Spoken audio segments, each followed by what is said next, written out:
Hi, welcome back to Greystem Farm. Today's video is going to be all about planning and getting ready for 2022.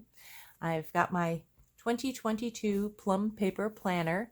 It is the full size 8.5 by 11 and the format is called Notes and Days. And the reason I'm doing this video is because the Black Friday sales are coming up next week, and I think there's some early sales this week. So if you're looking to get a paper planner, this would be the time to do it. So briefly, I'll do a little overview of the planner. And there are other planners out there. You can get whatever works for you, but this one particularly works for me. It's a weekly format. It has the 2022 calendar. And then there are some blocks for months. These are pre-printed, and I use this as the table of contents for my notes section. And I'll show you in my old planner what that looks like. This is the current year.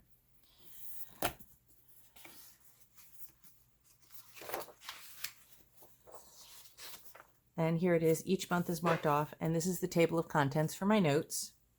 And say for October, I did notes from a meeting with the accountant. I did my scale certification for filling the packaging for lavender. I did my cover crop notes and some more hashtags I came up with my Instagram account. So that's in the note section. That way I don't have to flip through all the note pages in my calendar. I can go right to this page and figure out where whatever it is that I took notes is on. For November, I did more dahlias that I wanted to look at. Pepper Harrow's favorite flowers for drying from the YouTube videos that I watch. And a map of where I've planted my ranunculus and anemone plantings. So that's what's in my November. And I will show you real quick what November looks like as far as that goes. Right there is just an example of my maps and my sketches of what's planted where. So, and this is dot grid paper. You can select different options. This particular calendar comes with 2 extra dot grid pages at the end, but you can order whatever number, I think up to 10 pages per month as an additional add-on, and I added 2 pages, and I think it was like $1 a page. Another add-on that I use is well, this year I didn't really use this. This is the planning for social media, and this is our accounting page. So I list out all my expenses for each month, and it has my fixed periodic expenses for each month, budget goals, what my income was, what the expenses were, what my ending balance is. So it just gives you a brief overview of your business at the end of each month. And this is for household as well. I just happen to use it for business. So that's from my old planner. Then we go into another page that this time I added the months for. And I'm not sure what I'm going to use this for this year. Last year I used it as holiday design ideas. If there was something that I like, I just did a picture or marked the holidays that were coming up for flower items. Now each month I've gone through now and put categories called what I need to order that month, what I need to grow that month, what I need to harvest that month, and the monthly tasks that I need to do that month. So I'm going to go to December, which I have not done yet. Now I just had some stickers. I got them on clearance. I get in trouble when it comes to stationery. I bought some gold foil stickers on sale, and I really didn't have a use for them. So this year I decided I was going to print them out with, it's hard to see, the words. Now you could, for the purposes of this video, the gold is really hard to see, but it's pretty in person. I don't know if you can see the lettering on it. But this is harvest. So harvest goes at the bottom. Things I'm going to harvest this month in December. Things I need to order this month in December. And the pre-marked events and things are on here. You can also, when you custom order your calendar for an extra fee, you can already have all this printed with the titles and things that you want on there. But I didn't do that this year, and stickers are fine for me. Things I need to grow this year or this month in December. And then where's my monthly tasks? I had a monthly task sticker.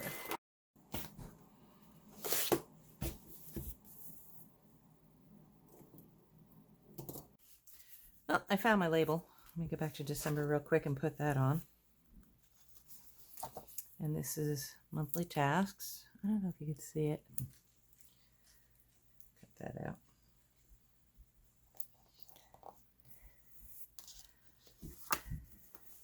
All right.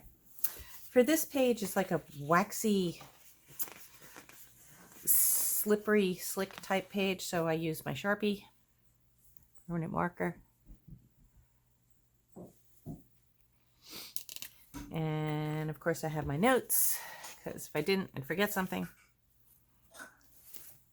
So the things I have to order in November, that's this month, beginning with the beginning of the month, I have to order seeds.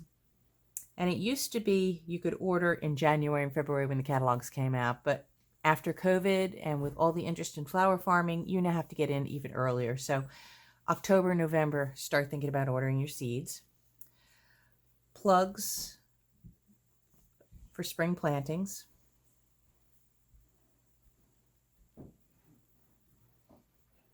And that's things like Lisianthus and lavender. Now, I would prefer to plant lavender in the fall, but the plugs orders usually come out now and you don't get them till spring. So I'm working on finding a supplier that will be able to provide me with the lavender plugs when I want them in the fall, rather than for the spring plantings.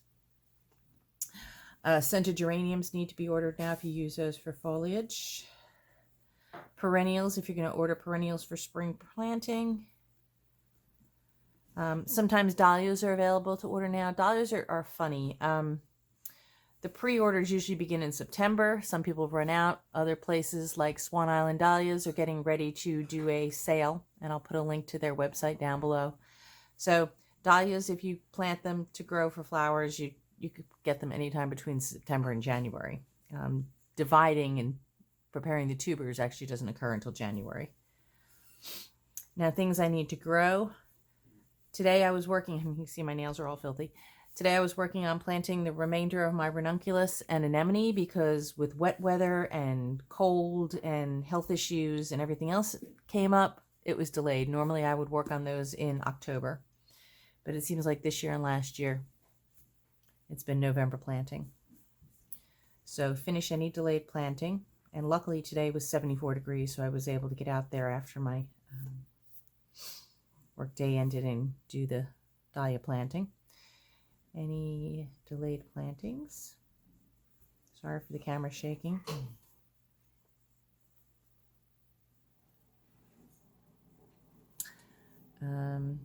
Now, if you grow paper whites and amaryllis, I don't do those. I need a break in December and beginning of January before things gear up again.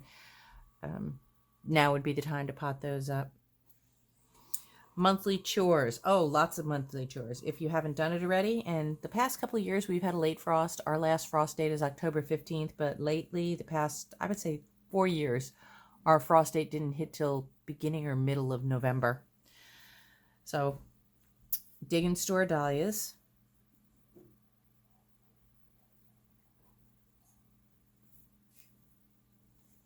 And some people divide them before they store them. I just store them in a dried clump, and then I cut them up in January.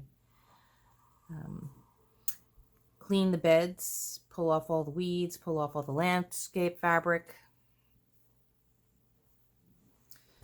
Get the fertilizer in. Ideally, now is your time to do soil tests. Put down silage tarp if you're going to do it. Fertilizer on beds. Set up the framework for the low tunnels. Oh, usually we do field planting of ranunculus and anemone, so we put up low tunnels, caterpillar tunnels over those. And some beds are already pre-planted in hardy annuals like snapdragons, and other beds that are going to lie fallow over the winter that are going to be geared up for the early spring plantings of tender annuals, or cold hardy annuals that you start in the spring. Those are planted over in cover crops. So clean beds, fertilizer on the beds, and tilling in, set up framework.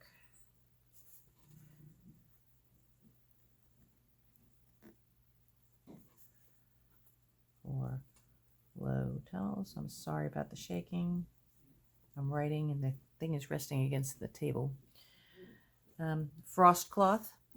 We've planted our anemone and ranunculus. We put frost cloth over it. Keep them from getting too cold. We've had a couple of nights down to the 20s. And for other people to get down to the teens, yep, definitely need a frost cloth. In the beginning of the month, it's time to store up your mother plants for your mums and your scented geraniums. Anything you're going to take cuttings from in the early spring. Store mother plants of geranium.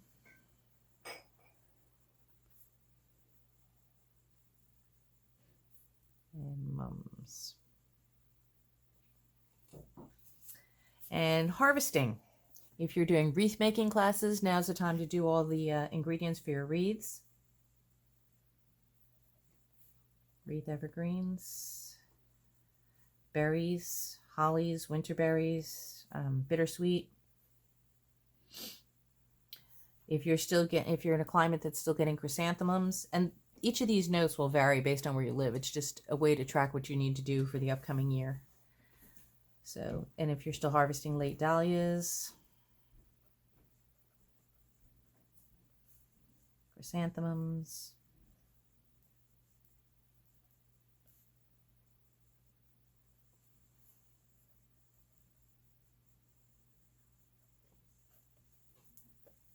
and that's pretty much it. So I do that for each month. Where I have already ordered items for certain ship dates. Oh, that's the other thing I'll do. Each of these calendars has turn the page, and it has a monthly layout. And in the margins here, I'll write the week number that corresponds to the week of the year for the wholesalers, suppliers, so that I know what week, say my my Lysianthus are due to arrive in week 17. I will know which week to expect them and start tracking and getting ready for the payment, because the invoicing will usually come 2 weeks after that. I mark my last frost date, my first frost date, and I count back. Like our last frost date is usually April 20, like around April 20th. So I'll mark that on the calendar, and then over here I'll start marking back so that I know when to start my seeds in, say, February, January, March, whatever things are 12 weeks back, 10 weeks back, 8 weeks back, 6 weeks back. And what else is there? Let me show you a quick. I also start considering what events are coming up, when I have to, if you're doing farmers markets, when you have to have your paperwork in by, your deposits, when you should have your answer.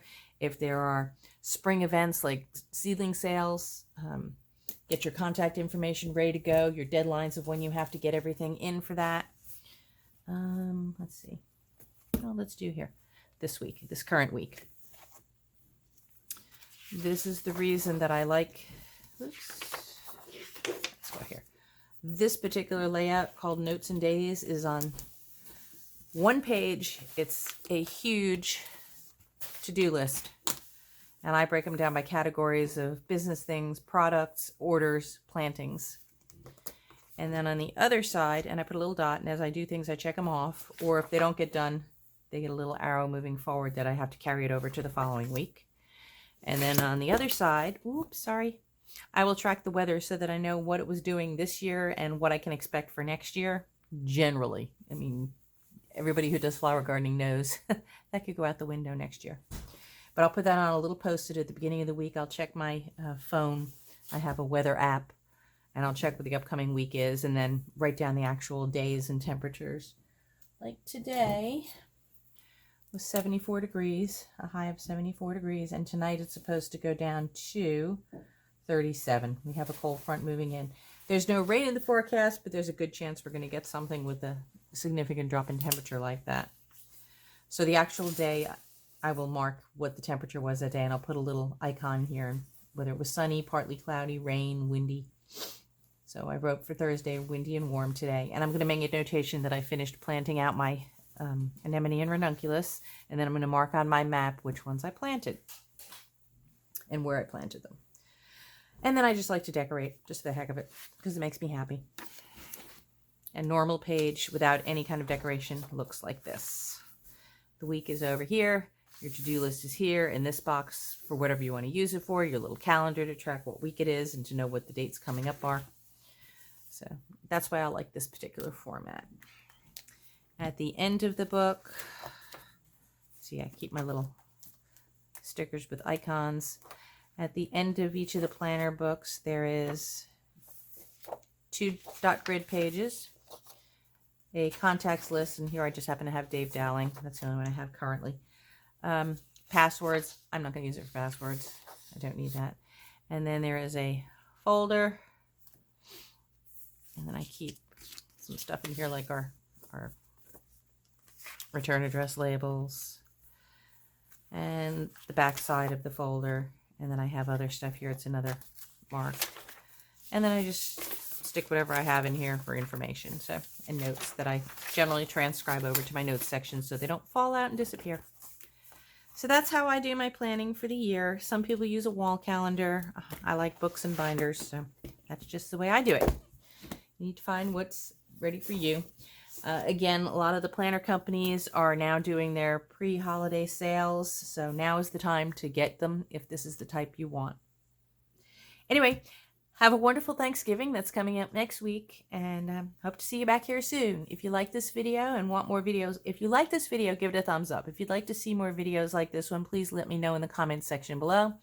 And if you want to know when new videos come out, hit the subscribe and notifications bell.